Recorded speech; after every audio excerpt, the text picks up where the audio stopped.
Uniclac.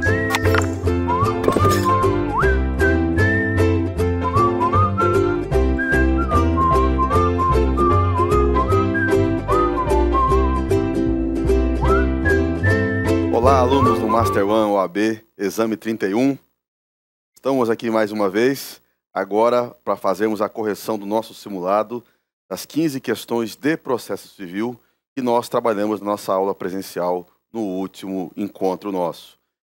A aula esta que nós trabalhamos os seguintes assuntos de processo civil: recursos, execução, todo o processo de execução, procedimentos especiais, intervenção de terceiros e também tutela provisória, assuntos aí recorrentes, bem recorrentes na prova de primeira fase do exame de ordem, que inclusive esperamos e contamos que parte desse conteúdo será cobrado novamente, conforme nós já falamos anteriormente no nosso encontro, na nossa aula. E por isso é que hoje essas questões foram selecionadas e estão aí no simulado que vocês fizeram, e agora vai a resposta justificada para subsidiar nessa reta final, subsidiar o melhor estudo e de forma que vocês compreendam e aprendam e fixem esse aprendizado para na prova. No dia 9 de fevereiro agora, você tenha um resultado excelente, que é esse o nosso objetivo, fazer com que você alcance e em processo civil você gabarite ou acerte o maior número possível de questões e acerte e chegue aos 43 pontos, que é a aprovação 3 pontos acima do necessário para você ser aprovado e ir para a prova de segunda fase. Muito bem, a nossa primeira questão do nosso simulado é a questão número 1, questão que caiu no exame da ordem número 30, o último, e diz assim o enunciado: Cláudio, em face da execução por título extrajudicial que lhe moveu Daniel, ajuizou embargos à execução, os quais foram julgados improcedentes. O advogado de Cláudio, inconformado, interpõe recurso de apelação. Uma semana após a interposição do referido recurso, o advogado Daniel requer a penhora de um automóvel pertencente a Cláudio. Diante do caso concreto, e considerando que o juízo não concedeu o efeito suspensivo aos embargos, assinale a afirmativa correta. Letra A. A penhora foi indevida, tendo em vista que os embargos à execução possuem efeitos suspensivos decorrentes de lei. O recurso de apelação. Letra B. O recurso de apelação interposto por Cláudio é dotado de efeito suspensivo por força de lei, tornando a penhora incorreta. Alternativa C. A apelação interposta em face de sentença que julga improcedente os embargos à execução é dotada de efeito meramente devolutivo, o que não impede a prática de atos de constrição patrimonial, tal como a penhora. E a alternativa D.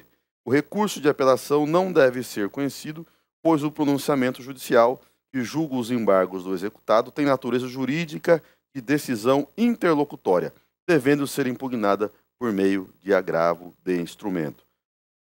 Muito bem, esta questão, já perceberam, é uma questão que cobra aqui o seu conhecimento sobre recursos, que é o assunto número 01, cobrado pela FGV, organizadora do exame da ordem. Muito bem, sobre recursos, e aqui nessa questão cobra o recurso mais querido, mais queridinho da FGV. E aí, você marcou o quê? A, B, C ou D? Vamos conferir? Vamos conferir o que você marcou. Vamos lá. Se você marcou a letra A, a letra B ou a letra D, você errou a questão, porque a alternativa correta é a alternativa C. Vamos lá. Vamos falar da certa primeiro. A alternativa C é a que traz a seguinte informação: a apelação interposta em face de sentença que julga improcedente os embargos à execução é dotada de efeito meramente devolutivo, o que não impede a prática de atos de constrição patrimonial, tal como a penhora. Olha só, a resposta, a alternativa C, ela está em consonância exatamente com a disposição literal, conforme nós falamos em aula, né? A FGV, 75% das questões vão estar, a resposta da prova de primeira fase vão estar no texto do código, e aqui não fugiu essa regra. A alternativa C é correta, fundamento no artigo 1012 do Código de Processo Civil, que traz lá exatamente isso. A apelação terá efeito suspensivo. Parágrafo 1º. Além de outras hipóteses previstas em lei, começa a produzir efeitos imediatamente após a sua publicação sentença que, Inciso 3. Extingue sem resolução de mérito ou julgue improcedente os embargos do executado, que é exatamente a situação desta questão. Vejam bem, nós estamos aqui com uma execução por título extrajudicial, onde Daniel moveu contra Cláudio, e aí nessa execução foi proposto embargos à execução que foram julgados improcedentes. Muito bem. Julgado improcedente, foi interposto o recurso de apelação. E a questão pede aqui o seguinte, com interposto o recurso de apelação, houve a penhora, então, de um automóvel de Cláudio. Então, a questão pede, a resposta certa aqui é a resignação, né, de Cláudio com relação à não concessão de efeito suspensivo ao recurso de apelação, né, a esse recurso. Então, vejam bem,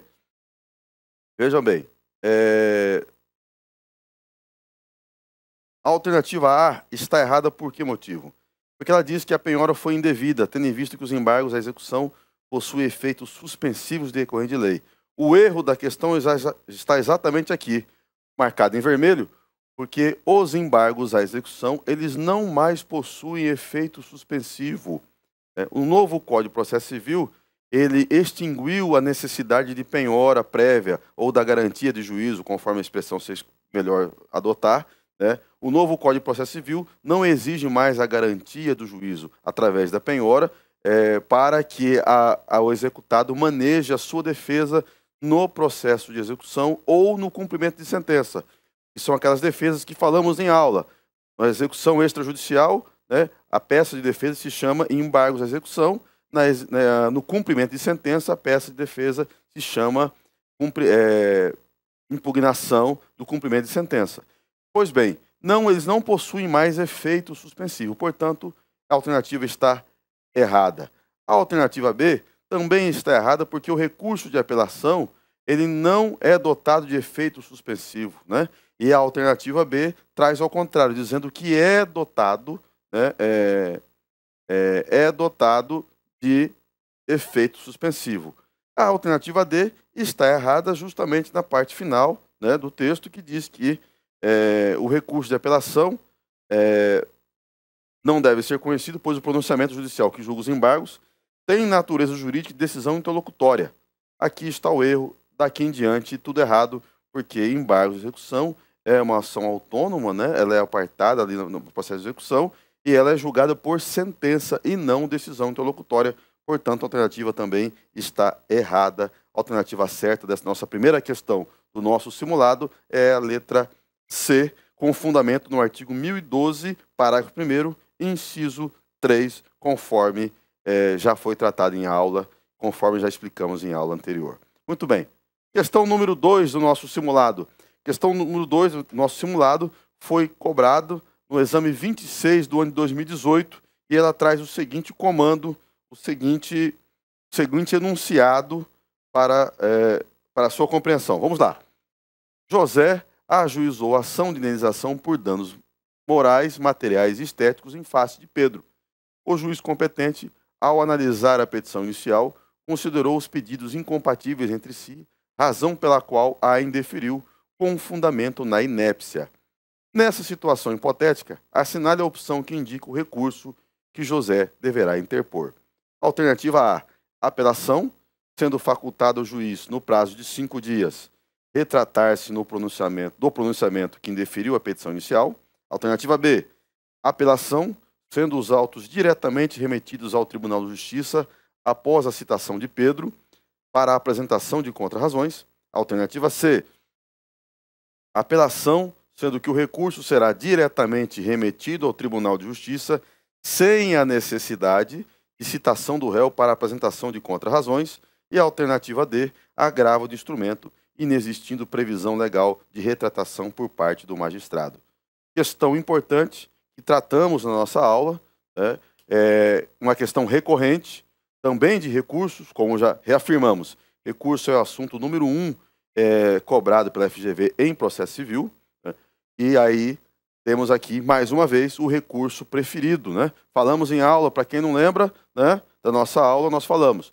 Dentre os recursos, 2 são os preferidos da FGV. O primeiro, recurso de apelação. O segundo, recurso de agravo do instrumento. A questão aqui traz as duas. Traz as duas e ela traz outra questão importante aqui. Ela traz justamente a questão do juízo de retratação e aí chama atenção para você ficar esperto. Se você, vamos lá, se você no simulado marcou a alternativa B, C ou D, você errou a questão, porque a alternativa certa é a alternativa da letra A, que traz o seguinte comando: a apelação, sendo facultado o juiz, o recurso cabível é de apelação, sendo facultado o juiz no prazo de 5 dias, retratar-se do pronunciamento que indeferiu a petição inicial. O fundamento da resposta certa está lá no artigo 331 do Código de Processo Civil, que nós tratamos e comentamos dele em sala de aula, que traz o seguinte: indeferida a petição inicial, o autor poderá apelar, facultado ao juiz no prazo de 5 dias, retratar-se. Lembra que comentamos em sala? Quero que você lembre disso. Nós falamos nessas situações ali onde o juiz ele analisa a petição e julga que essa petição é inepta, Então, ele julga ali que a petição é inepta, ou seja, que ela tem defeitos insanáveis. Muito bem. O juiz já pode sentenciar. E sentenciando, o nosso Código de Processo Civil trouxe agora algumas novidades. Sentença põe fim ao processo. No caso, sentença sem resolução do mérito, Ela não enfrenta o mérito por questões aí preliminares, que foram vencedoras. Então, sentença, o recurso cabível é apelação. Você já sabe disso, a gente não precisa discutir. Então, só por essa questão, você já sabe que estamos falando de sentença, agravo do instrumento, não é o recurso cabível. Então, automaticamente, a alternativa D você já deveria saber. Você já deveria julgar aqui, se por acaso você marcou a letra D, que agravo de instrumento só cabe contra decisões interlocutórias, E aqui nós restou então a letra B, C e A, para marcar, para aqueles que não acertaram, para julgar as questões. Então, muito bem, dito isso, vamos lá. A apelação, o Código de Processo Civil, então, trouxe um novo código, trouxe para nós essa regra diferente em relação ao código anterior. E até hoje, isso ainda derruba alguns alunos em prova, porque no código anterior, nós não tínhamos previsão legal de juízo de retratação no recurso de apelação. E isso que a questão aqui faz de forma melindrosa. O agravo, o único recurso no código anterior que tinha a possibilidade de juízo de retratação era o recurso justamente de agravo de instrumento. No novo código, o nosso atual código vigente, conforme falamos em aula, nós temos agora a previsão de juízo de retratação no recurso de apelação, que é exatamente esse previsto no artigo 331. Então, olha só, a letra A é a certa. A B está errada por quê? A B está errada porque os autos, ela traz o seguinte comando: sendo os autos diretamente remetidos ao Tribunal de Justiça após a citação de Pedro para apresentação de contrarrazões. Tá? Aqui, o erro está aqui, ó.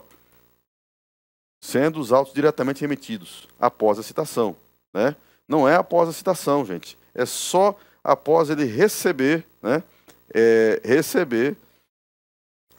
ele receber as contrarrazões. As contrarrazões são protocoladas no juízo à cor e não lá no Tribunal de Justiça. A letra C também está errada pelo mesmo motivo, O recurso será diretamente remetido ao Tribunal de Justiça. Não, o recurso é recebido pelo juízo à cor, que vai receber e vai mandar citar o réu para apresentar as contrarrazões. Então, estão aí os motivos pelas quais as alternativas B, C e D estão incorretas, sendo correta nessa questão alternativa A, nossa segunda questão do simulado. Questão número 3 do nosso simulado é a questão que foi cobrada no exame 23 do ano lá de 2017. Vamos lá. Carolina, vítima de doença associada ao tabagismo, requereu em processo de indenização por danos materiais e morais contra a indústria do tabaco a inversão do ônus da prova por considerar que a parte ré possuía melhores condições de produzir a prova. O magistrado, por meio de decisão interlocutória, indeferiu o requerimento por considerar que a inversão poderia gerar situação em que a desincumbência do encargo seria excessivamente difícil. Sobre a hipótese apresentada, assinale a afirmativa correta. Alternativa A. A decisão é impugnável por agravo de instrumento. Alternativa B, a decisão é irrecorrível. Alternativa C, a decisão é impugnável por agravo do instrumento. Alternativa D, a parte autora deverá aguardar a sentença para suscitar a questão como preliminar de apelação ou nas contrarrazões do recurso de apelação. Mais uma questão sobre recursos, né, que a gente separou para vocês, de um assunto que tratamos em sala de aula. Resposta, vamos lá. Tá bem tranquila essa questão também, hein? No próximo na prova de domingo, vamos firme prestar atenção para que, se cair uma questão como essa, você possa acertar. Você que errou, você que já acertou no simulado, continue, sedimente esse conhecimento. Você que errou, veja a justificativa. Se cair, você não erra mais. Vamos lá. A questão fala aqui de um indeferimento, né? Uma decisão interlocutória do senhor juiz, né? Que indeferiu o requerimento, a inversão do ônus da prova. Muito bem, olha só. A alternativa A, B e D estão incorretas. Se você marcou A, B ou D, você marcou errado. A alternativa correta, conforme você pode ver, é a alternativa C. E ela está correta, né? Porque nós estamos falando de uma decisão interlocutória, né? Nós já falamos como base dos recursos. Da sentença cabe a apelação. Decisão interlocutória, via de regra, artigo 1015, né? Cabe aquele rol lá do artigo 1015, cabe o recurso de agravo do instrumento, que é exatamente a situação. Vamos lá. Alternativa C, resposta, artigo 1015, inciso 11, cabe agravo de instrumento contra as decisões interlocutórias que versarem sobre, inciso 11, redistribuição do ônus da prova nos termos do artigo 373, parágrafo 1º. A questão importante aqui, só lembrando que nós falamos isso em sala de aula, né, que não é todo, sobre o ônus da prova, não é toda decisão interlocutória que vai caber agravo de instrumento. Somente quando houver redistribuição do ônus da prova nos exatos termos do parágrafo 1º do 373. Então, é agravo de instrumento, consequentemente, a decisão, ou a alternativa A, que determina, que diz que o recurso cabível é agravo interno, está incorreto. Você vai lembrar, agravo interno é o recurso cabível contra a decisão monocrática do desembargador, né, ou ministro, relator, lá no órgão colegiado, não aqui no juízo de primeiro grau. A alternativa B está errada porque diz que a decisão interlocutória não tem recurso, é irrecorrível. E a D está aqui dizendo que a parte autora deverá aguardar a sentença para suscitar a matéria como preliminar de apelação, conforme aquele comando que está lá no artigo, salvo engano, no artigo 1009 do nosso Código de Processo Civil. Está errado também. Aqui é justamente a alternativa letra C. Só lembrando que na alternativa D, nós falamos em sala de aula isso, o novo Código de Processo Civil, ele extinguiu aquela modalidade de recurso chamado agravo retido, que era situações exatamente como diz aqui a alternativa D. Esse agravo foi extinto e agora toda a questão decidida no procedimento comum, que não cabe um recurso expresso, ou agravo de instrumento, ou qualquer outro recurso, a parte que sucumbente deve aguardar após sentença e trazer essa matéria como preliminar de apelação, que não é o caso, porque aqui nós estamos claramente, conforme o artigo 1015, inciso 11, diante de uma decisão interlocutória que redistribuiu o ônus da prova. Portanto, a alternativa C é a correta da nossa questão número 3 do nosso simulado. Vamos lá. Questão 4. Questão 4 do nosso simulado traz o seguinte enunciado. Pedro ajuizou ação indenizatória contra Diego, tendo o juiz de primeira instância julgado integralmente improcedente os pedidos formulados na petição inicial por meio de sentença que veio a ser mantida pelo tribunal, em sede de apelação. Contra o acórdão, Pedro interpôs recurso especial sob o argumento de que teria corrido violação de dispositivo da legislação federal. A presidência do tribunal, no entanto, inadmitiu o recurso especial ao fundamento de que o acórdão recorrido se encontra em conformidade com o entendimento do Superior Tribunal de Justiça, exarado no regime de julgamento de recurso repetitivo. Diante dessa situação hipotética, assinale a opção que indica o recurso que Pedro deverá interpor. Alternativa A. Agravo em recurso especial para que o Superior Tribunal de Justiça examine se o recurso especial preenche ou não os requisitos de admissibilidade. Alternativa B.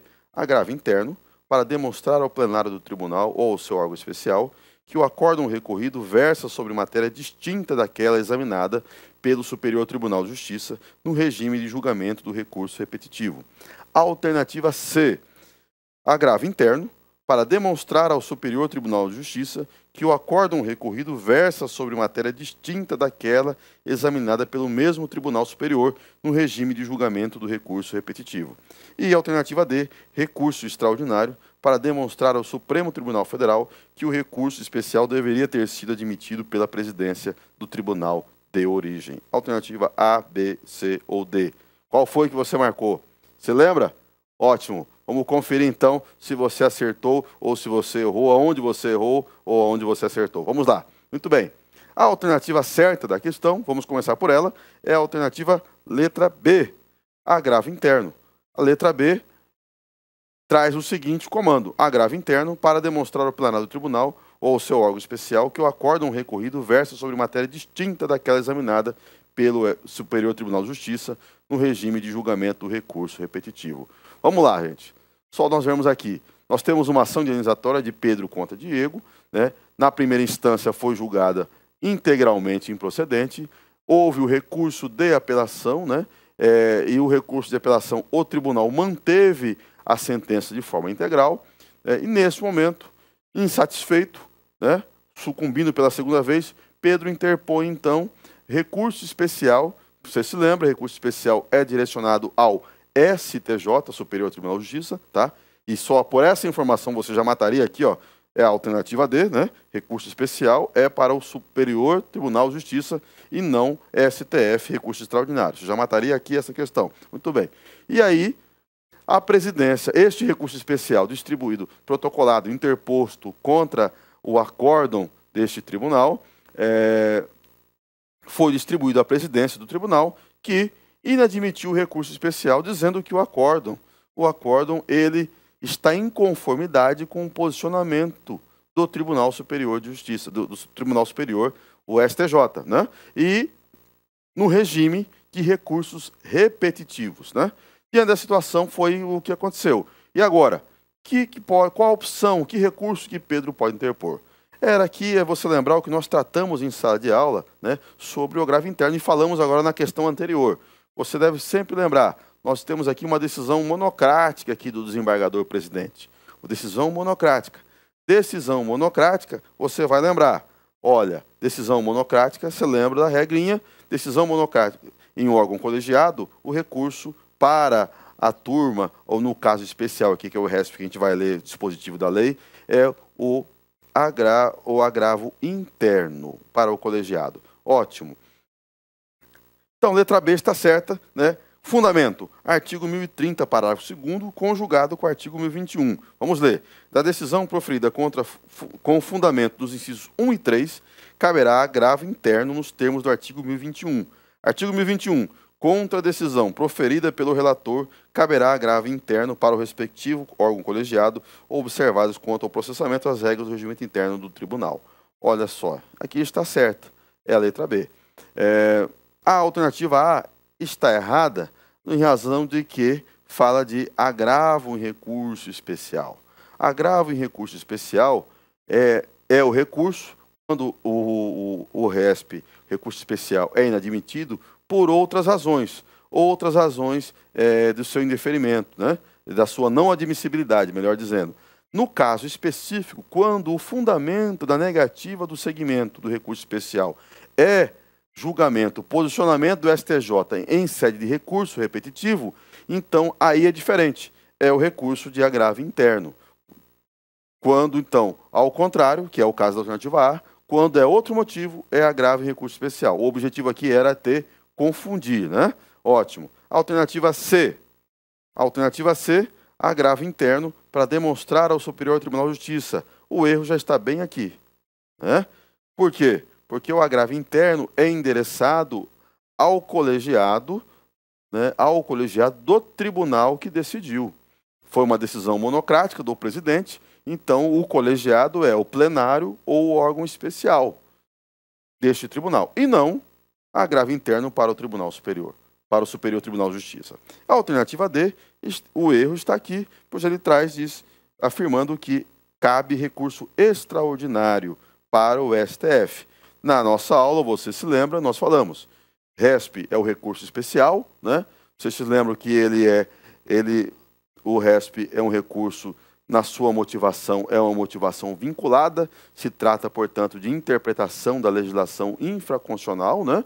E enquanto o RESP também é um recurso de motivação vinculada, porém a matéria é matéria constitucional, né?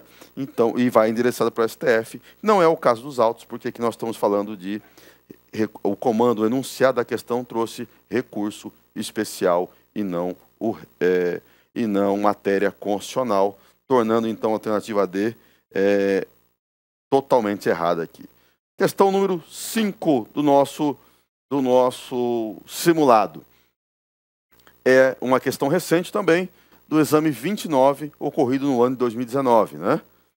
O Tribunal de Justiça do Estado X, em mandado de segurança de sua competência originária, denegou a ordem e ação dessa natureza impetrada por Flávio. Este, por seu advogado, inconformado com a referida decisão, interpôs recurso especial. Sobre a hipótese, assinale a afirmativa correta. Alternativa A. O Superior Tribunal de Justiça poderá conhecer do recurso especial por aplicação do princípio da fungibilidade recursal. Alternativa B. O recurso especial não é cabível na hipótese, eis que as decisões denegatórias em mandados de segurança de competência originária de tribunais de justiça somente podem ser impugnadas por meio de recurso extraordinário. Alternativa C. O recurso especial não deve ser conhecido na medida em que o recurso ordinário é que se mostra cabível no caso em tela. E a alternativa C. As decisões denegatórias de mandados de segurança de competência originária de tribunais são irrecorríveis, razão pela qual o recurso não deve ser conhecido. Alternativa A, B, C ou D. Qual foi que você marcou aí no nosso simulado? Você lembra? Vamos ver se você acertou ou se você errou. Se você errou, vamos descobrir aonde foi que você errou para que a nossa prova, no próximo domingo, você acerte, caso a questão com igual teor caia, exigindo esse conhecimento. Vamos lá. Se você marcou a letra A, a letra B ou letra D, né, você errou a questão. A alternativa correta é a alternativa C. E o fundamento dela está no artigo 1027, inciso 2, a linha A. Letra C. O recurso especial não deve ser conhecido na medida em que o recurso ordinário é o que se mostra cabível no caso em tela. Onde está o fundamento? Vamos ler o artigo 1027. Serão julgados em recurso ordinário. A linha 2, pelo Superior Tribunal de Justiça. Perdão, inciso 2, a linha A.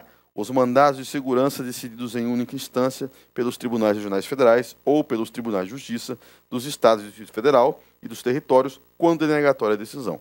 É exatamente a situação deste enunciado. Aqui traz com clareza. O mandado de segurança é a instância originária no Tribunal do Estado X, que denegou a ordem. Denegou a ordem neste mandado de segurança impetrado por Flávio. E ele quer entrar com recurso. Aqui era você lembrar da nossa aula de domingo, quando nós falamos do recurso ordinário constitucional. Muito bem. Recurso ordinário constitucional, ele é cabível justamente quando a ação, quando em mandado de segurança, né, se inicia não no juiz de primeira instância, mas se inicia já aqui na segunda instância. Então, vejam, nós não temos, então, a possibilidade de um recurso, de uma apelação em mandado de segurança, por exemplo, recurso MS. Aqui agora o recurso, quando o mandado de segurança ele é impetrado originalmente no segundo grau, o recurso cabível é o recurso ordinário constitucional, onde o Superior Tribunal de Justiça vai fazer a função de revisão da decisão do tribunal de segundo grau. Este recurso ordinário constitucional, nos exatos termos deste enunciado, ele faz as vezes da apelação. Então, ele devolve toda a matéria para o STJ. Portanto, a alternativa C é certa. Não cabe recurso especial, e aqui a alternativa ela veio justamente para tentar confundir você, aluno, é que aqui o recurso especial não cabe justamente porque a disposição expressa em razão de que o mandado de segurança foi julgado em uma única instância, já direto no segundo grau. A alternativa A está errada em razão de que traz aqui a informação de que o recurso cabível é o extraordinário. Não é o extraordinário, a gente já disse aqui, é o ordinário. O extraordinário é matéria constitucional, que não é o caso. A alternativa, perdão, essa alternativa B que nós comentamos. A alternativa A, né, está errada, está dizendo que poderia conhecer do recurso especial por aplicação do princípio da fungibilidade recursal, né? Está errado aqui, a questão está errada justamente aqui, pós-vírgula, por aplicação do princípio da fungibilidade recursal. Qual é o erro da questão? Aqui se trata do princípio da fungibilidade recursal. Porém, nós também temos outro princípio na teoria geral dos recursos que faz de que para cada tipo de decisão nós temos apenas um recurso, que é o princípio da unirrecursabilidade. Nessa afirmativa A, traz que pode haver fungibilidade. O princípio da fungibilidade é disposto no nosso CPC e ele traz o seguinte, um recurso, né, havendo sérias dúvidas fundadas sobre qual recurso a ser interposto, é possível o tribunal receber um recurso pelo outro, que não é o caso deste enunciado, porque aqui nós temos as hipóteses de cabimento do recurso, está exposta de forma clara pelo tribunal, pelo nosso Código de Processo Civil, de forma que a alternativa não se aplica aqui ao princípio da fungibilidade recursal. A alternativa B, só reforçando, né, e falando na ordem, fala de recurso extraordinário, já comentamos, só relembrando, não é recurso extraordinário.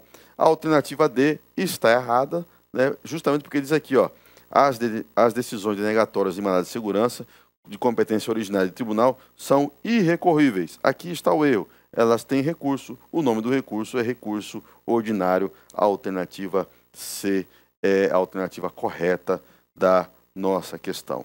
Perfeito? Estão acompanhando a correção? Como é que tá? Como é que foi seu rendimento no simulado? Foi bom? Foi tranquilo? Mais da metade? Mais de 7 acertos de processo civil? Ou menos de 7? Vamos lá, próxima questão. Questão número 6 no nosso simulado, né?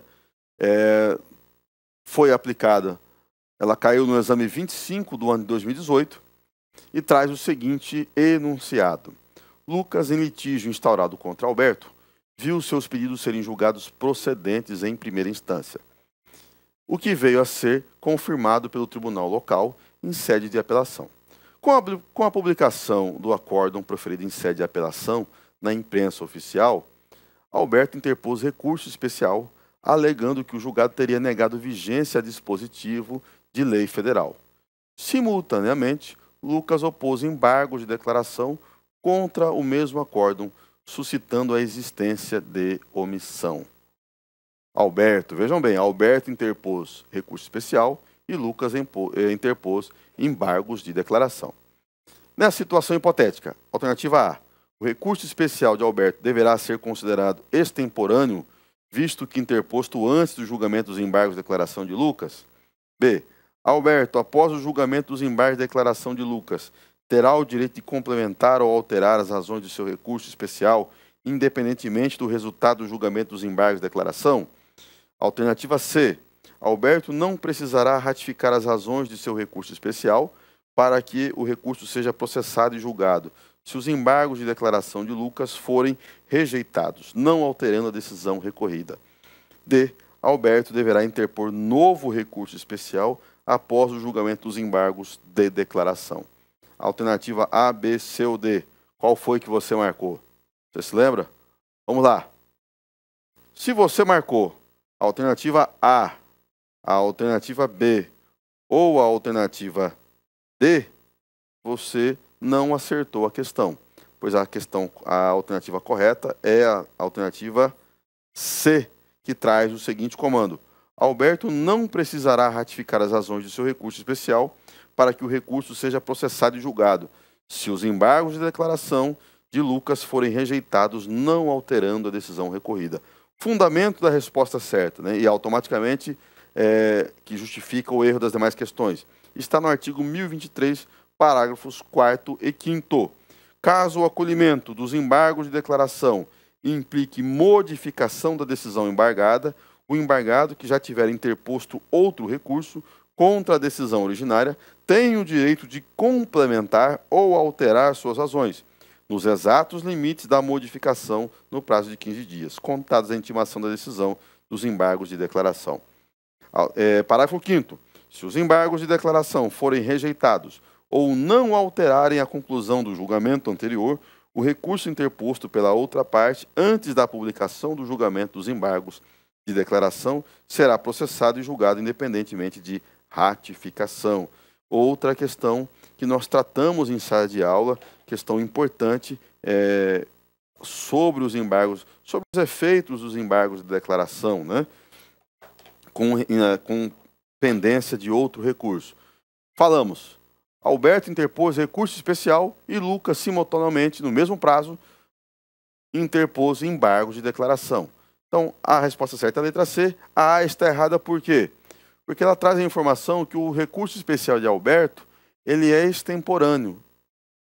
Está claro para vocês, visto aqui, né? O prazo, vamos lembrar de prazo? O prazo de embargos de declaração, vocês lembram, falamos em sala de aula, é de 5 dias. Sempre lembrando que os 5 dias são dias úteis. O prazo de interposição de recurso especial é de 15 dias úteis. Muito bem. Se o recurso for interposto de forma simultânea, nós deduzimos que ele foi interposto antes dos 5 dias aqui, que é o prazo fatal dos embargos.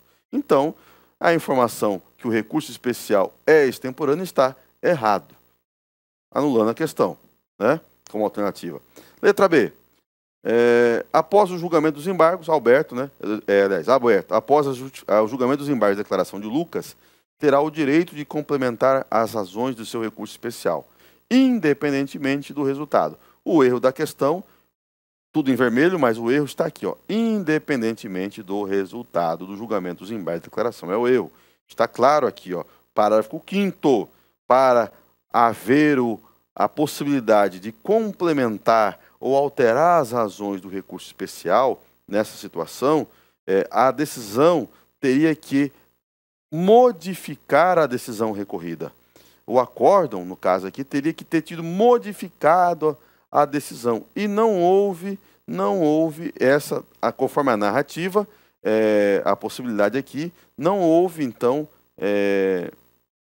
dentro da possibilidade da alternativa B, não houve alteração. Então,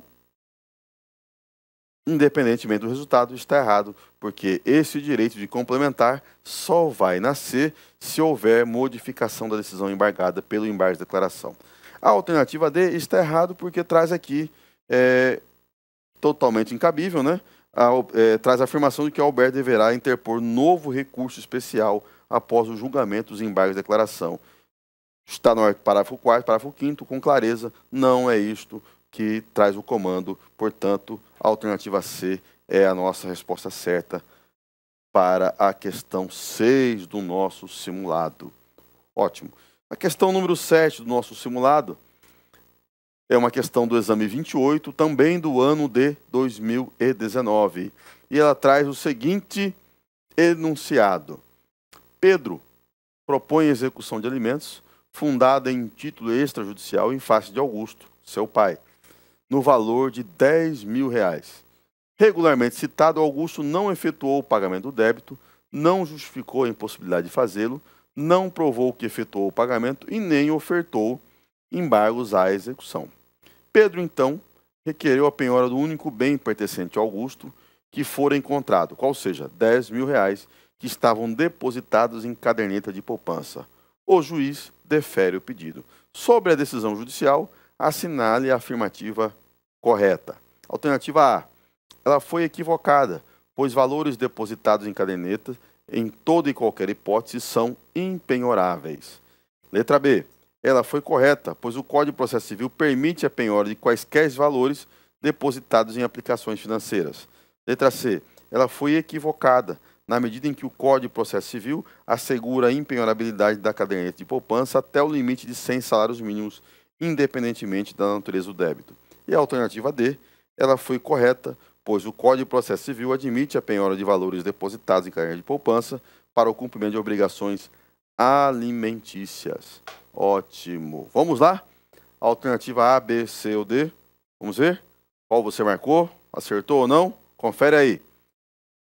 Se você marcou a alternativa A, B ou a alternativa C, você errou esta questão do nosso simulado, pois a alternativa correta é a alternativa de letra D, que diz aqui a seguinte disposição: a decisão judicial foi correta, pois o Código de Processo Civil admite a penhora de valores depositados em caderneta de poupança para o cumprimento de obrigações alimentícias.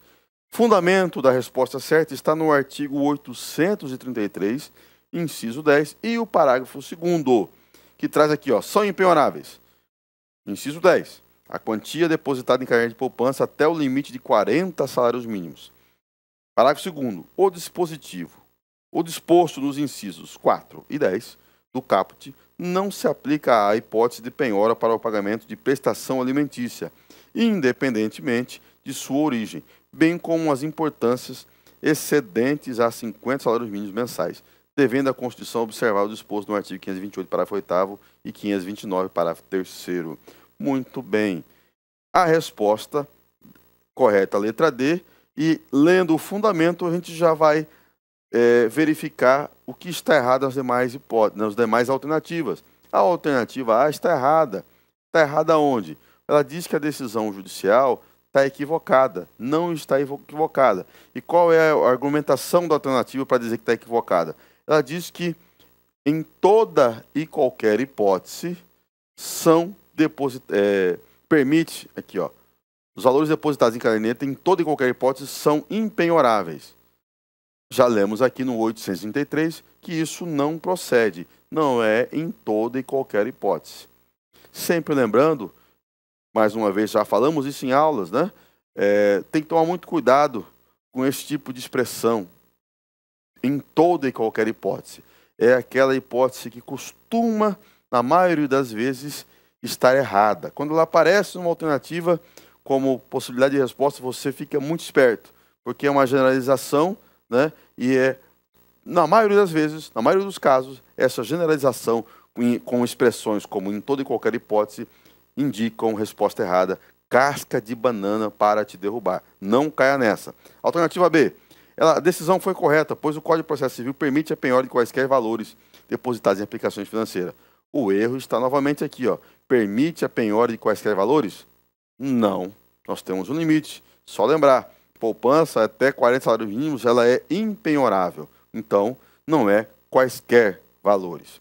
A alternativa C está o erro quando traz aqui, foi equivocada, assegura a impenhorabilidade até o limite de 100.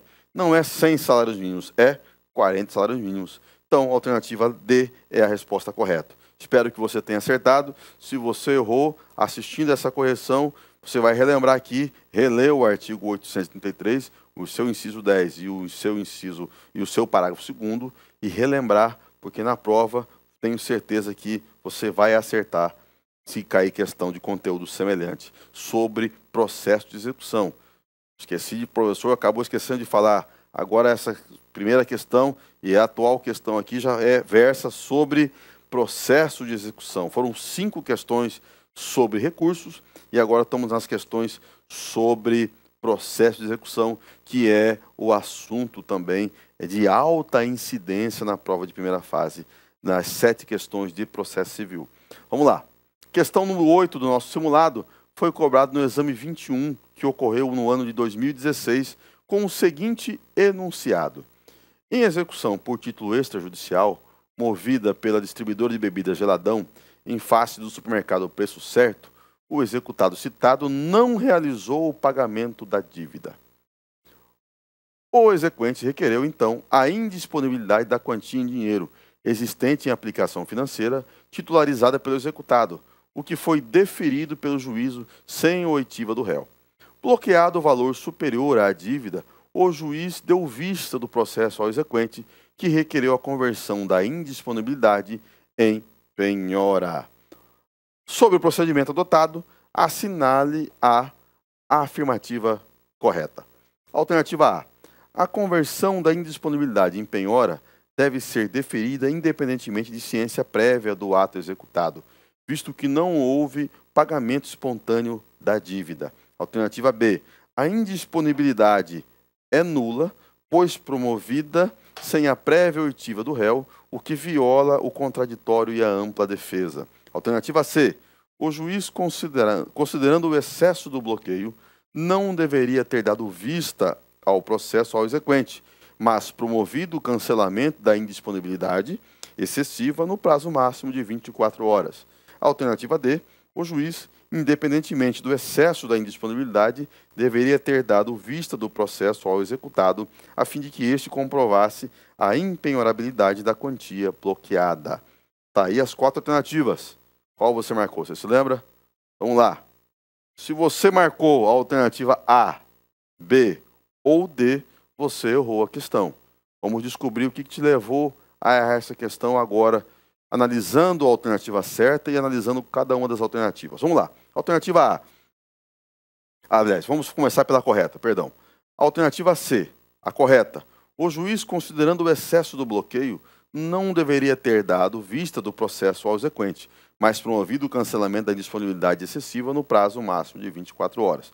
A resposta da alternativa C está de acordo com o comando do Código de Processo Civil, lá no artigo 854, parágrafo 1º, que traz aqui: no prazo de 24 horas, a contar da resposta de ofício, o juiz determinará o cancelamento de eventual disponibilidade excessiva, o que deverá ser cumprida pela instituição financeira em igual prazo. Este é o comando do parágrafo 1º do artigo 854. A alternativa A, então, está errada, gente, justamente aqui, ó. A conversão de disponibilidade em penhora deverá ser deferida independentemente de ciência prévia do executado, visto que não houve pagamento espontâneo da dívida. Um erro total dessa alternativa, né? Total, porque ela está totalmente contrário ao disposto do parágrafo 1º do artigo 854. A alternativa B está errada, pois ela diz aqui, ó, que a indisponibilidade é nula. Então, a alternativa B induz ao examinando dizendo, olha, tem nulidade. E não tem nulidade, né? Tem excesso de bloqueio, né? Mas não tem nulidade no bloqueio. A ordem judicial do bloqueio está ok, conforme rege lá o processo de execução, no artigo 854, né? Não havendo pagamento voluntário, o juiz pode determinar o bloqueio via sistema, que se chama o Bacenjude, né? E determinar esses bloqueios. Agora, então, isso é perfeitamente legal, previsto no CPC, né? Como medida constritiva lá no processo de execução. Então, não é nula, né? Pois promovida sem prévia oitiva do réu, o que viola o contraditório e ampla defesa. Essa alternativa é totalmente errada, porque você precisa lembre-se sempre que no processo de execução, nós estamos na parte final do processo judicial, que tem por objetivo a satisfação. No caso aqui, nós estamos falando de uma execução de dívida, então uma execução por quantia certa, né, contra devedor solvente. Então o objetivo é satisfazer aqui o direito de crédito do exequente. Então, não tem nada a ver aqui essa alternativa com que ela traz o comando. A alternativa D está errada, né? Justamente quando ela diz aqui, ó, o juiz independente do excesso da indisponibilidade deveria ter dado vista do processo ao executado, a fim de que este comprovasse. Essa alternativa também está em confronto com o comando do parágrafo 1º do artigo 854. Então, restou, né, a alternativa correta, a alternativa da letra C. Ótimo. Questão número 9 do nosso simulado. Caiu, né, no exame de ordem de número 22, aplicado no ano de 2017, com o seguinte comando: Jair promove ação em face de Carlos para cobrar uma dívida proveniente de contrato não escrito de prestação de serviços celebrado entre as partes. Com o trânsito em julgado da sentença que condenou Carlos a pagar o valor devido, Jair requer o cumprimento de sentença. O executado foi intimado regularmente na pessoa de seu advogado. No prazo da impugnação, deposita o correspondente a 30% do valor devido e requer o parcelamento do remanescente em até 6 prestações. O juiz defere o pedido do executado, fundamentando sua decisão no princípio da menor onerosidade. Mas o exequente se insurge por intermédio de agravo do instrumento, alegando que o parcelamento legal não se aplica ao cumprimento de sentença. Diante da situação hipotética, a decisão do juiz está Alternativa A, correta, pois o parcelamento legal pode ser aplicado no caso de cumprimento de sentença. Alternativa B, equivocada, tendo em vista que só poderia deferir se fosse feito depósito de 50%. Alternativa C, equivocada, pois há vedação expressa para a concessão do parcelamento legal no caso de cumprimento de sentença. E a alternativa D, correta, pois sempre se deve encontrar a forma mais efetiva para a execução. Qual você marcou? A, B, C ou D? Vamos lá. Se você marcou a letra A, B ou D, mais uma vez, você errou essa questão, né? Você errou essa questão que versa sobre execução e, dentro de execução, a questão trata especificadamente do conhecido favor legal do artigo 916. Vamos comentar. Resposta certa, letra C, que diz que a decisão deste juiz está equivocada, pois há vedação expressa para a concessão do parcelamento legal no caso de cumprimento de sentença. Vamos relembrar. Favor legal está previsto no artigo 916, no caput. E lá traz o seguinte: o favor legal está previsto dentro do procedimento da execução de título extrajudicial por quantia contra o devedor solvente. Então, não estamos falando de títulos extrajudiciais e não título judicial. Muito bem. O que é o favor legal? Nada mais é que um dispositivo do Código de Processo Civil para prestigiar aquela pessoa que não tem condições de pagar a execução. Ela tem a intenção de pagar, mas ela não tem condições de pagar integralmente a execução.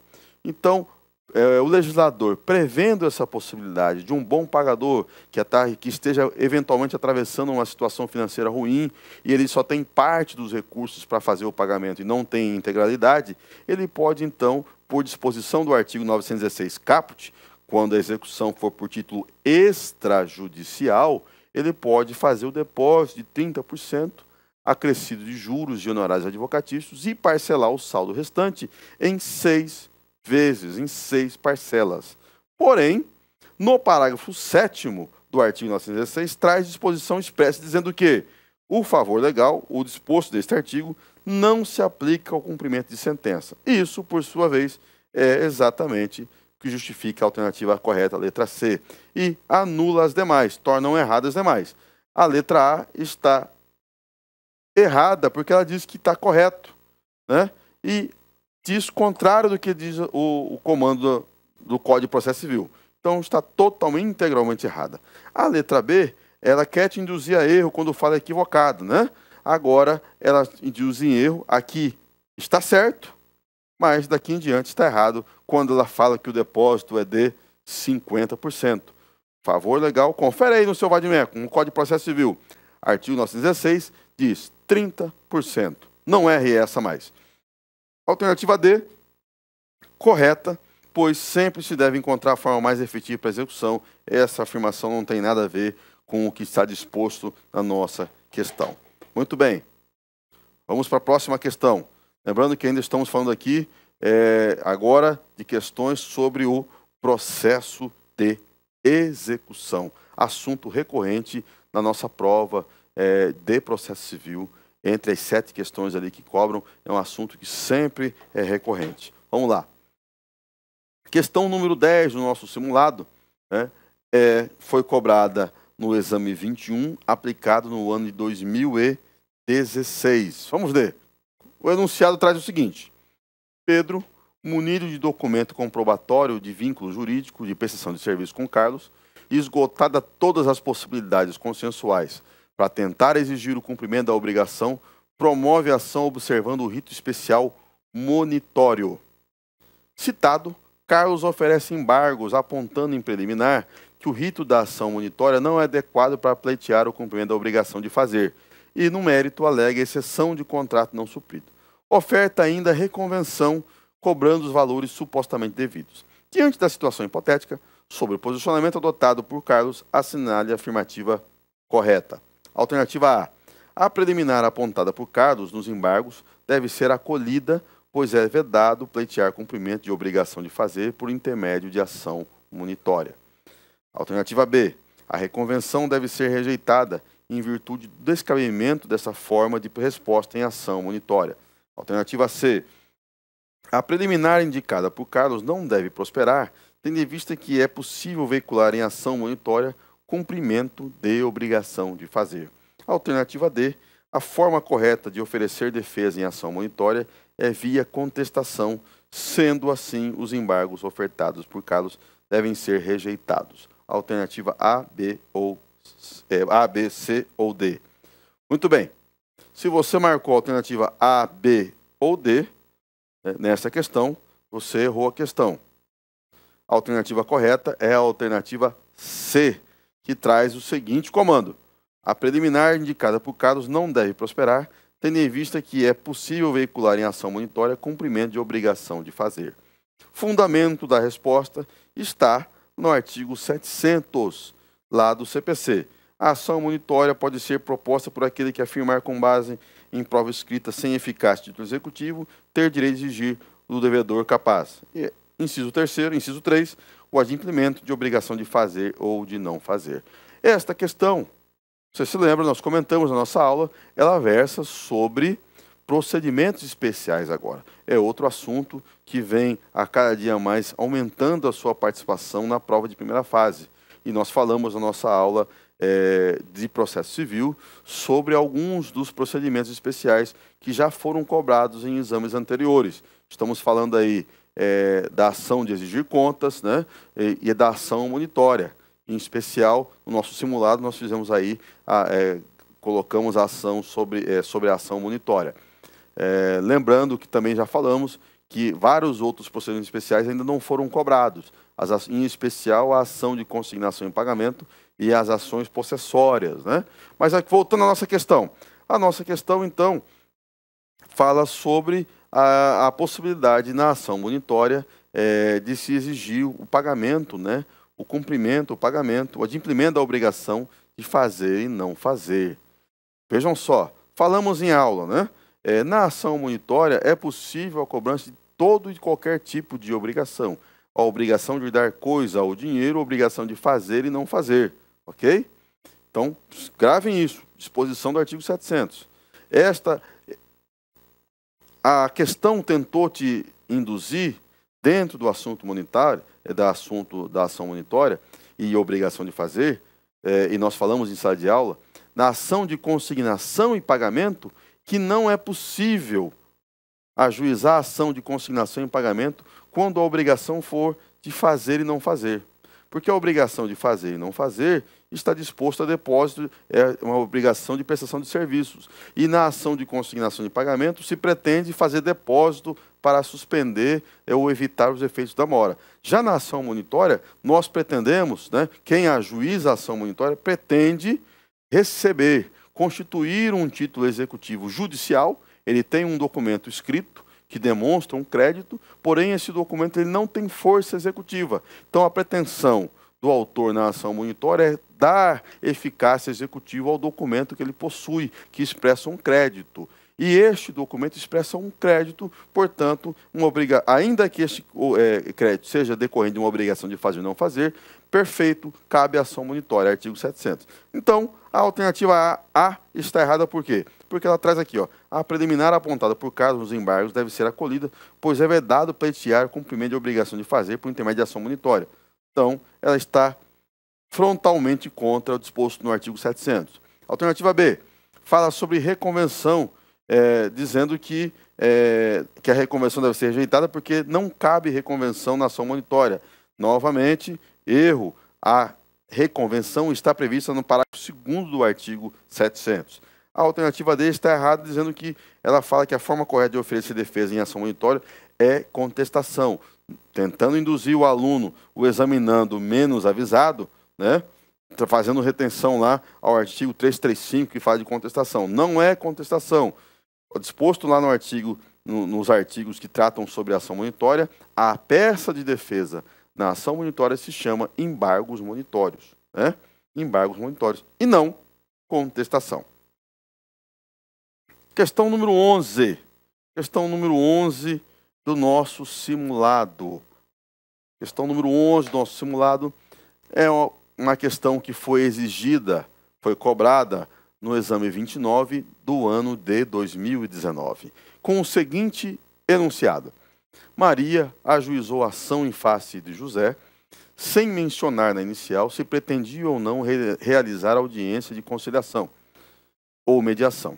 Assim, o juiz designou a referida audiência, dando ciência às partes. O réu informou ter interesse na realização de tal audiência, enquanto Maria, devidamente intimada, quedou-se silente. Chegado o dia da audiência de conciliação, apenas José, o réu, compareceu. A respeito do caso narrado, assinale a opção que apresente possível consequência a ser suportada por Maria. Letra A. Não existem consequências previstas na legislação pela ausência da autora à audiência de conciliação ou mediação. Alternativa B. Caso não compareça nem apresente justificativa pela ausência, Maria será multada em até 2% da vantagem econômica pretendida ou do valor da causa. Alternativa C. Diante da ausência da autora à audiência de conciliação ou mediação, o processo deverá ser extinto. Alternativa D. Diante da ausência da autora à audiência de conciliação ou mediação, as alegações apresentadas pelo réu na contestação serão consideradas verdadeiras. Alternativa 4 alternativas. Qual foi que você marcou como correta? Vamos lá. Se você marcou a alternativa A, C ou D, você errou a questão.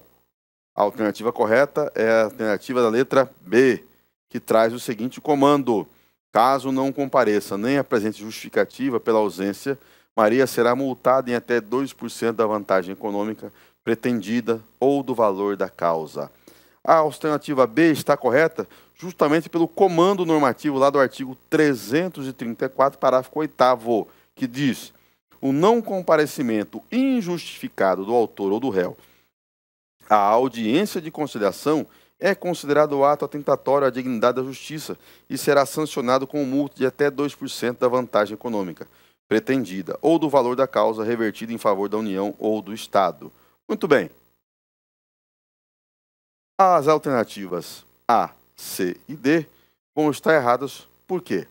A está errada porque ela diz que não existem consequências previstas no Código de Processo Civil pela ausência da autora à audiência de conciliação ou mediação. Existe, a alternativa é justamente contrária ao que está disposto no texto legal, porque existe consequência sim. Lembrem-se, vou aqui reafirmar o que nós falamos em aula, você se lembra. O assunto, agora a nossa questão aqui já é sobre a parte de procedimento comum. E dentro do procedimento comum, eu quero que você se lembre que nós falamos em sala de aula que o assunto audiência de conciliação e mediação é um assunto muito bem quisto pela banca FGV, organizadora do nosso exame da ordem. Por quê? Porque o nosso novo Código de Processo Civil ele tem um quê de buscar conciliar mais, mediar mais os conflitos. E a FGV tem, de forma sistemática nos exames, colocado questões sobre a audiência de conciliação e mediação. No exame 29 caiu uma questão sobre isso, no exame 30 caiu, e vem sistematicamente vem cair, é uma das questões, aliás, é um dos assuntos que mais caem dentro sobre o procedimento comum. Salvo engano, já foram 5 questões sobre a audiência que já foram caídas. Então, que já caíram, que já foram cobradas na prova de primeira fase. Portanto, você tem que ficar esperto com esse assunto. Nós falamos isso de forma exaustiva na nossa aula de domingo, né? E só relembrar você, se você não acertou essa questão, reveja isso antes da prova, releia o comando lá do artigo 334, né, que fala sobre a audiência de conciliação e mediação, para que você não caia mais nesse erro e garanta um ponto a mais e garanta a sua aprovação para a segunda fase. Vamos lá. Então, a alternativa A está errada pelo que nós falamos. A alternativa B é a correta, a alternativa C está errada em razão de que ela traz aqui e busca te confundir, ela traz a informação de que o processo, diante da ausência da autora, o processo deve ser extinto. Te induz a erro. Por que te induz a erro? Porque você sabe, e falamos isso em sala de aula, se você esqueceu, vamos relembrar, e se você não sabe, vai saber agora. Olha só, a ausência do autor à audiência de conciliação só leva à extinção do processo lá nos juizados especiais. Não é o nosso caso. A questão aqui ela não fala, né? ela não é expressa para falar que é um processo de juizado especial. Portanto, se ela não falou, você já extingue essa opção. Então, aqui, a alternativa B, a alternativa C está incorreta, porque não leva à extinção. A ausência da autora não leva à extinção. O que ocorre aqui? A autora se ausentou, a audiência vai ocorrer apenas com a pessoa do réu, a autora terá contra si uma decisão impondo a ela multa, né? Uma multa em cima do valor da causa, de até 2%, né? E o processo seguirá. Seguirá. Qual a sequência? Apresentação da contestação, depois impugnação, fechamento do processo, fase instrutória, sentença ao final. Não extinção do processo. A alternativa D está incorreta, porque ela traz aqui, ó, diante da ausência da autora audiência de conciliação e mediação, as alegações apresentadas pelo réu na contestação serão consideradas verdadeiras. A alternativa D, ela está totalmente incorreta e busca te induzir a erro, né? A erro como? Ela busca te vencer pelo cansaço. Como assim? Ela traz aqui falando sobre efeitos da revelia. Efeitos da revelia é quando o réu não comparece e deixa de contestar, né? Ele deixa de contestar a petição inicial, né? A ação. E aí pode incidir sobre ele os efeitos da revelia, conforme for o caso, previsto, salvo engano, lá no artigo 337 do Código de Processo Civil, que não é o caso. Aqui quem faltou foi a autora. Então não há que se falar em presunção, né? Presunção de que as alegações do réu na contestação vão ser consideradas verdadeiras. Ok? Vamos para a questão número 12 do nosso simulado. A questão número 12 do nosso simulado, ela foi cobrada, né, no exame de número 22, que foi aplicado no ano de 2017, com o seguinte enunciado. Gláucia ajuizou, em abril de 2016, a ação de alimentos em face de Miguel, com fundamento na paternidade. O réu, na contestação, alegou não ser pai de Gláucia. Após a produção de provas e o efetivo contraditório, o magistrado decidiu favoravelmente ao réu, inconformada com a sentença de improcedência que teve por base o exame de DNA negativo. Gláucia resolve agora propor ação de investigação de paternidade em face de Miguel. Sobre a hipótese apresentada, assinale a afirmativa correta. Alternativa A. O magistrado deve rejeitar a nova demanda com base na preempção. Alternativa B. A demanda de paternidade deve ser admitida, já que apenas a questão relativa aos alimentos é que transitou em julgado no processo anterior. Alternativa C.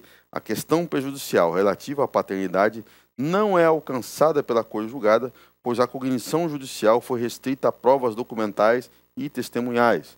Alternativa D. A questão prejudicial relativa à paternidade é atingida pela coisa julgada e o novo processo deve ser extinto sem resolução do mérito. Qual você marcou nessa questão? A, B, C ou D? Se você marcou a letra A, B ou C, você errou a questão, pois a alternativa correta dessa questão é a alternativa da letra D. Da letra D. A questão é prejudicial, sim, relativa à paternidade. Ela é atingida pela coisa julgada e o novo processo deve ser extinto sem resolução de mérito. Muito bem. Olha só, vamos entender o enunciado. Olha só, nós temos a primeira ação da Gláucia contra Miguel em 2016, né? Uma ação de alimentos, né? Alegando que Miguel, pai, é pai, obrigação alimentar. O réu Miguel, na contestação, ele alegou que não era pai de Gláucia, né? Após a produção de provas, etc., exame de DNA, né, o magistrado decidiu, né, que, de fato, Miguel não era o pai de Gláucia. Portanto, extinguiu o processo, com resolução de mérito, né? Ótimo. A Gláucia, insatisfeita, ela agora entra com uma segunda ação dizendo o seguinte: eu quero investigar uma ação de investigação de paternidade, objetivando um novo exame de DNA na prática, né? Ótimo. Para você resolver essa questão, você tinha que ver o seguinte: o enfoque da sua resposta deve ser a esta segunda ação de Gláucia, não a primeira. A primeira você tem que lembrar que ela tinha uma sentença com resolução de mérito, né, sobre a questão de paternidade. E o seu enfoque é na segunda. Muito bem. A alternativa D é a correta e ela tem o seu fundamento lá no artigo 356, né? De seguinte forma: o juiz decidirá parcialmente o mérito quando um ou mais dos pedidos formulados ou parcela deles mostrar-se incontroverso. E 502. Denomina-se coisa julgada material a autoridade que torna imutável e indiscutível a decisão de mérito, não mais sujeita a recurso. A questão aqui traz sobre se a paternidade é ou não é prejudicial a avaliação pelo juízo desta segunda ação. A alternativa A está errada, né? Porque ela fala de perempção. Perempção, vamos relembrar, né? É aquela situação quando a parte entra com a ação diversas vezes. Ela entra com a primeira ação e ela dá causa ao arquivamento desta ação, entra novamente e dá causa novamente ao arquivamento desta ação. Não é o caso de perempção. A alternativa B está errada porque ela diz que a demanda de paternidade deve ser admitida, dizendo que somente a questão relativa aos alimentos é que transitou em julgado no processo anterior, o que é um erro, porque, na verdade, o processo anterior foi julgado, né? Nós estamos diante de um processo, de um pedido sucessivo, vamos lembrar disso. Só paga alimentos quem tem obrigação alimentar. No caso de pai e filho, né? de laços de sangue, pai e filho, pai e filha, no caso, a obrigação alimentar é decorrente da relação de paternidade. Ora, se não há paternidade, não há que se falar na cobrança de alimentos. Então, a questão relativa aqui, alimento transitou julgado, não. O que transitou em julgado foi todo sentença, né? Transitou julgado a questão da paternidade. Se não é paternidade, você não paga alimentos. Simples, né? O pedido de alimentos é incongruente, né? A condenação em alimentos é incongruente para quem não é pai. A alternativa B, a alternativa C traz aqui que a questão é prejudicial relativa à paternidade, porém, fala que ela não é alcançada pela coisa julgada, pois a cognição judicial foi restrita a provas documentais e testemunhais. Não tem nada a ver aqui, tá? Ela é alcançada, sim, pela coisa julgada, conforme a gente leu no artigo 502, ok? Vamos lá? Se cair na sua prova, no exame 31, falando sobre os efeitos da coisa julgada, falando sobre decisões, sentenças, sobre o procedimento comum, você vai acertar. Vamos lá. Questão número 13, ela foi cobrada no exame de número 28 do ano 2019 e traz o seguinte enunciado. Felipe, a fim de cobrar dívida proveniente de contrato de mútuo firmado com a Aline, ajuizou demanda de conhecimento em face de João Alberto, fiador. Surpreendido pela citação, João Alberto procura no mesmo dia um advogado.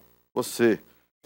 Diante de tal quadro, assinale a opção que apresente a medida mais adequada a ser adotada pelo advogado para obter a responsabilização de Aline. Alternativa A. Realizar o chamamento ao processo de Aline. B. Alternativa B. Efetuar a denunciação da lide de Aline. Alternativa C. Sustentar a legitimidade passiva de João Alberto, na medida em que somente após eventual tentativa mal sucedida de responsabilização de Aline, João Alberto poderia ser demandado. Alternativa D.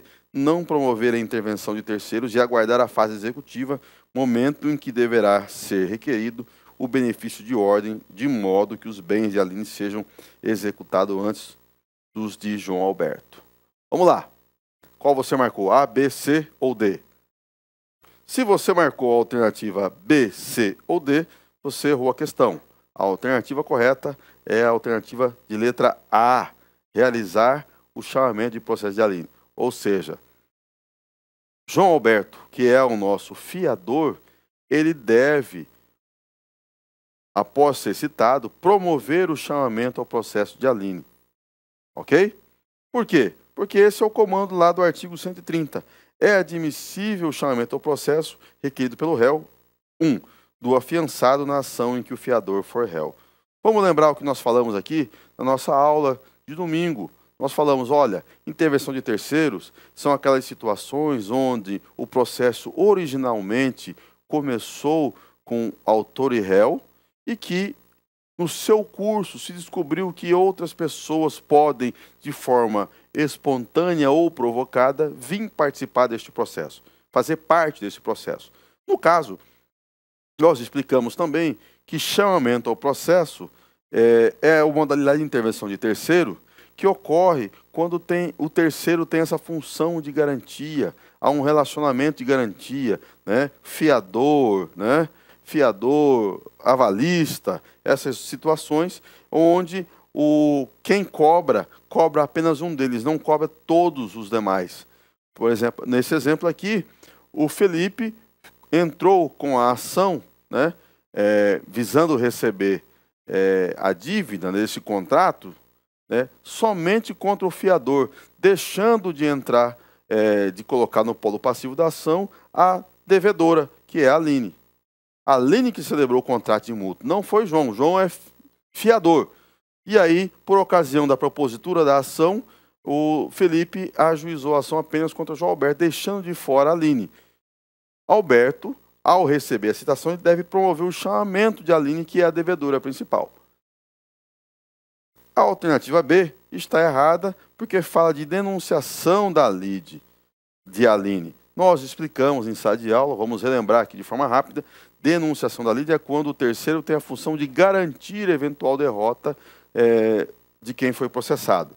A alternativa C fala de sustentar a ilegitimidade passiva de João Alberto, na medida que somente após a eventual tentativa mal sucedida de recebimento de Aline, João Alberto deveria ser demandado. Não, aqui está falando de preferência de ordem, não se aplica aqui com intervenção de terceiros dentro daquilo que nós estamos falando. E a alternativa D, para promover a intervenção de terceiros e aguardar a fase, não promover a intervenção de terceiros e aguardar a fase executiva. Totalmente errada a alternativa D. Vamos lá. Questão de número 14 do nosso simulado.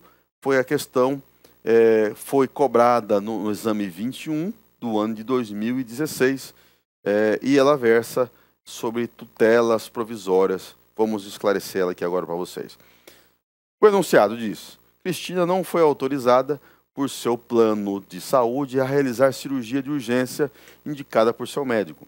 Tendo em vista a necessidade de pronta solução para o seu caso, ela procurou um advogado que afirma que a ação a ser juizada terá como pedido a realização da cirurgia, com pedido antecipada para sua efetivação imediata, sem a oitiva do réu.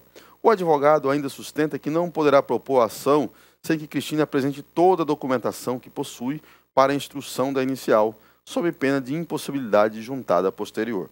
A respeito do caso, assinale a afirmativa correta. Alternativa A. O advogado equivocou-se. Trata-se de tutela cautelar e não antecipada, de modo que o pedido principal terá de ser formulado pela autora no prazo de 30 dias dos mesmos autos. Alternativa B. O advogado equivocou-se. A urgência é contemporânea à propositura da ação, pelo que a tutela antecipada pode ser requerida em caráter antecedente, com a possibilidade de posterior aditamento à petição inicial. Alternativa C. O advogado agiu corretamente. A petição inicial é o momento correto para a apresentação de documentos. Alternativa D. O advogado agiu corretamente. Somente a tutela cautelar e não antecipada pode ser requerida em caráter antecedente. Alternativa A, B, C ou D. Qual você marcou? Vamos lá? Ótimo. Se você marcou a alternativa A, C ou D, infelizmente você errou a questão. A alternativa correta é a alternativa B. O advogado equivocou-se. A urgência é contemporânea à propositura da ação, pelo que a tutela antecipada pode ser requerida em caráter antecedente, com a possibilidade de posterior aditamento à petição inicial. A alternativa B está em consonância com o disposto no artigo 303.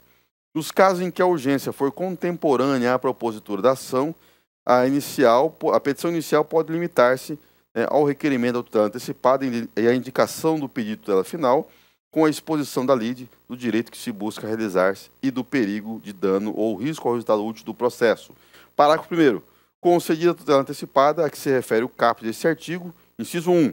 O autor deverá aditar a petição inicial com a complementação de sua argumentação, a juntar de novos documentos e a confirmação do pedido de tutela final em 15 dias ou em outro prazo maior que o juiz fixar. A alternativa B, a correta. A alternativa A está incorreta, né? Quando ela traz aqui que o advogado se equivocou, né? Mas ele traz aqui o seguinte, para te confundir. Trata-se de tutela cautelar e não antecipada, de modo que o pedido principal deve ser formulado pela autora no prazo de 30 dias. De 30 dias. Olha só, aqui não é cautelar. O caso aqui é satisfativo. Lembra que nós falamos na aula, né? Nós falamos lá diferente de tutela antecipada e tutela cautelar. A tutela antecipada, eu quero que você lembre que a tutela antecipada ela tem natureza satisfativa. E nós até colocamos uma frase na aula. Ela satisfaz para garantir. Tutela cautelar, não. Ela tem uma natureza conservativa. Ela garante para depois satisfazer. Então, está errado aqui, porque esse prazo de 30 dias está em desacordo com o prazo que está aqui, né? No inciso 1º do parágrafo 1º do artigo 303. A alternativa B é a certa, a alternativa C está incorreta, porque diz aqui, ó, ela afirma que o advogado agiu corretamente. A petição inicial é o momento correto para a apresentação de documentos. A alternativa C está totalmente contrária com o dispositivo do Código de Processo Civil. E a D está incorreta quando diz, também afirma que o advogado agiu corretamente, dizendo que somente a tutela cautelar e não antecipada pode ser requerida em caráter antecedente. Então está aí o erro. Nesta questão, temos que chamar a sua atenção para relembrar que nós comentamos em sala de aula sobre o artigo 300. Veja que a questão aqui tratou muito da questão tutela cautelar e tutela antecipada.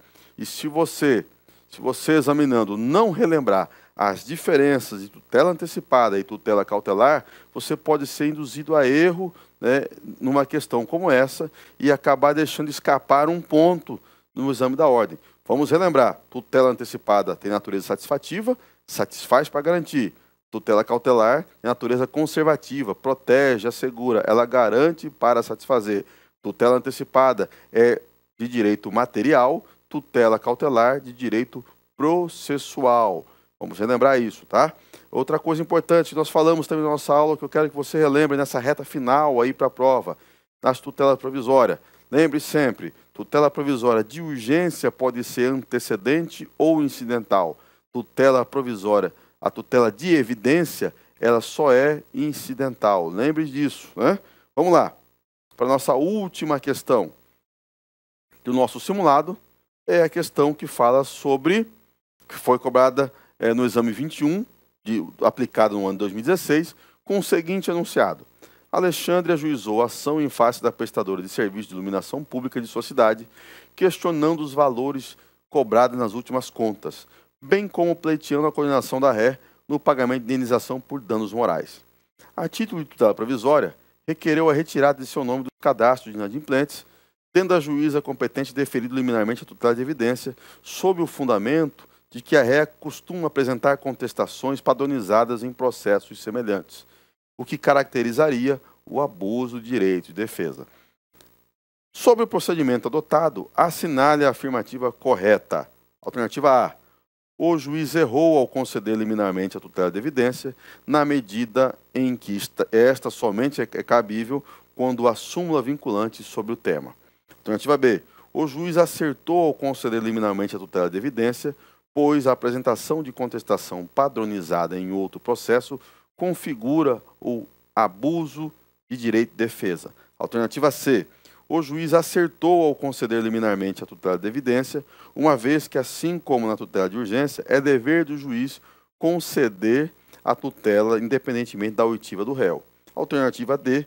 O juiz errou ao conceder liminarmente a tutela de evidência, pois é necessária a oitiva do réu antes de concedê-la com fundamento no abuso de direito de defesa.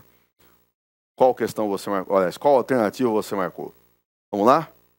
Se você marcou no simulado a alternativa A, B ou C, infelizmente você errou a questão. A alternativa correta é a alternativa da letra D, né? A alternativa da letra D, que traz aqui: o juiz errou ao conceder liminarmente a tutela de evidência, pois é necessária a oitiva do réu antes de concedê-la com fundamento no abuso de direito de defesa. Questão relativamente fácil, ela está fundada, a alternativa D encontra seu fundamento no artigo 311, inciso 1 e inciso 4. Aqui, especificadamente, né, no inciso 1. Né? E o que diz o artigo 311 lá no seu parágrafo único? Ela traz o seguinte, olha, na tutela de evidência, os incisos previstos no inciso 2 e no inciso 3 cabem liminar. e o inciso 1 e o inciso 4 não cabem liminar. E o inciso 1 e o inciso 4, vamos relembrar? O inciso 1 é o que versa quando o réu comparece ao processo e abusa do direito de defesa ou manifesta intuito protelatório. E o inciso 4 traz lá quando o réu participa do processo e ele não consegue trazer provas que conduzam o magistrado a uma dúvida razoável sobre o pedido. Então, o inciso 1 e o inciso 4 não cabem liminar. E mais, ele não cabe liminar por quê? Porque só vai configurar o abuso de direito de defesa ou manifesto propósito protelatório ou o réu não conseguir gerar dúvida razoável no magistrado após o réu se manifestar. E o réu vai se manifestar na contestação. Portanto, a alternativa D é a correta. A A está errada justamente quando ela traz o seguinte, falando de súmula vinculante, querendo induzir a erro. Por quê? Porque lá no inciso 2 é que vai falar, né, de provas documentais e posicionamento em súmula vinculante ou julgamento repetitivo do STJ, né, que não é o caso. A B está errada quando fala que o juiz acertou, né, quando diz que a apresentação de contestação padronizada em outro processo configura abuso de direito de defesa. Não configura. O fato é que da ré constantemente apresentar contestação padronizada em outros processos não significa que neste processo vai ser contestação padronizada também. Então há um equívoco aqui. E a C está errada quando fala que uma vez que assim como que a tutela de evidência, assim como a tutela de urgência, o juiz deve conceder independente da oitiva do réu. O que não é verdade, conforme nós já falamos. Na tutela de evidência só cabe liminar nas hipóteses do inciso 2 e inciso 3 do artigo 311. O inciso 2 é o que versa sobre demandas onde você consegue provar apenas com documentos, mas tese firmada em julgamento de recursos repetitivos ou súmula vinculante, que não é o caso, né? Aqui é o inciso 1, já falamos, abuso de direito de defesa, então não é o caso, ok? Essa é a nossa última questão do nosso simulado. Faço aqui meus votos para que você continue firme conosco, estudando conosco, revendo as aulas já gravadas e disponibilizadas aqui na sala multimídia do LAC.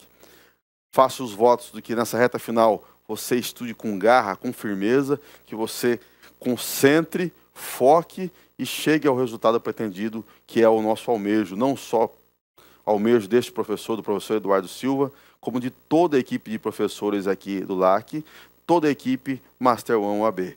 Vamos lá, firme, votos, vamos juntos, até domingo na prova. Um abraço, Deus os abençoe.